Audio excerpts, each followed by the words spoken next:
ing request ni kaya katamo nga customer takano nga press kong urod kaya binyatan kaya nga request gamit na tayo nga number 4 gad kaya babo kaya bata magrekta tamo mag open lever taken kapag ang tinik kaya kang uruda naka-press kon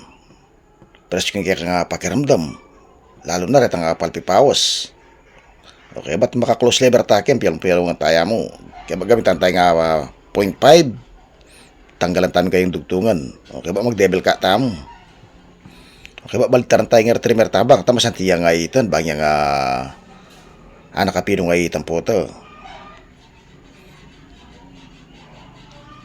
Inga urudan tini o ini nga mo nung nga press ko at malinis sa urod. Kapag kanti ni ka urudan nakaka-press ko ang pakiramdam.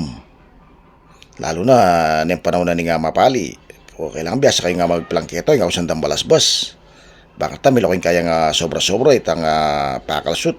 bayang mapino pa nga urod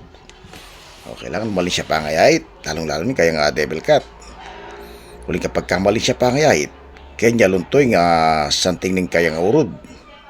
ano kasanting nga alalon kapag kanilinis pa nga yait o yung urod kaya katamo nga customer nga usanda nga